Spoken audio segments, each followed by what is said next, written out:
Bagi anak-anak generasi tahun 80-an dan 90-an yang menikmati Formula One, MotoGP, dan acara televisi, pasti tidak asing dengan iklan atau sponsor dari merek rokok. Tetapi dari mana merek rokok ini berasal? Check this out.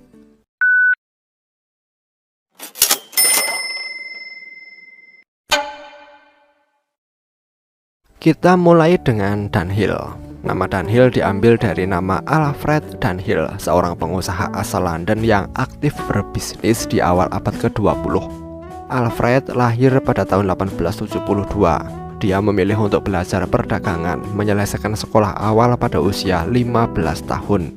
Sebelum mewarisi bisnis ayahnya yang membuat barang-barang kulit untuk penunggang kuda.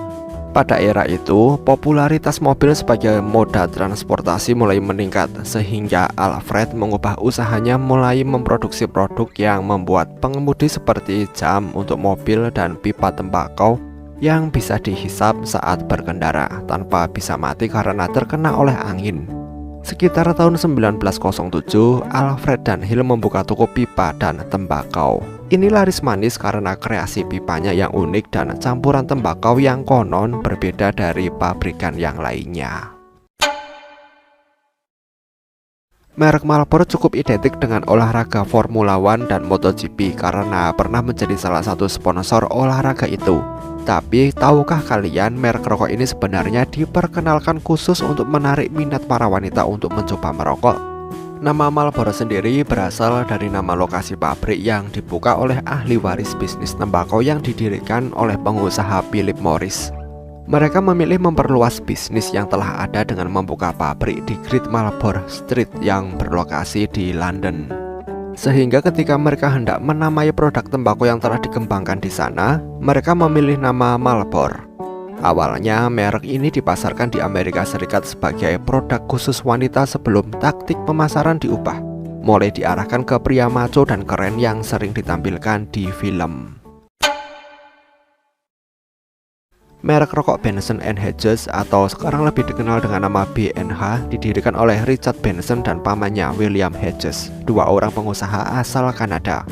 Mereka berdua memulai perusahaan produksi tembakau sejak 1878 setelah memenangkan surat perintah atau kontrak untuk memasok tembakau ke Edward ke-7, Pangeran Wales saat itu yang akhirnya naik tahta sebagai Raja Inggris, Irlandia, dan India Britania.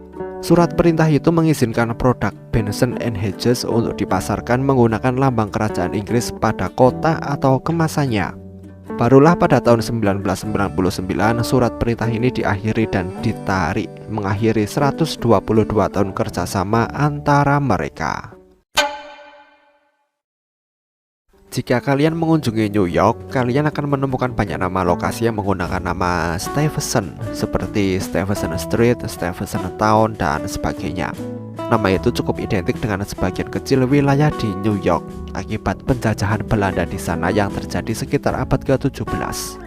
Belanda menunjuk Petrus Stuyvesant sebagai gubernur kota yang semula bernama New Amsterdam sebelum New Amsterdam jatuh ke tangan Inggris yang mengubahnya menjadi New York. Akibat dari sejarah itu, namanya diabadikan oleh sebuah perusahaan tembakau dari Jerman yang diproduksi di Afrika Selatan pada tahun 1954. Dengan kata lain, nama dan produk yang dihasilkan tidak saling berhubungan, tetapi hanya digunakan untuk pemasaran. Merek rokok lainnya yang dekat dengan olahraga Formula One adalah Mile 7.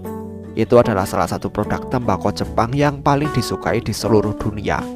Merek itu sekarang dipasarkan dengan nama Mevius.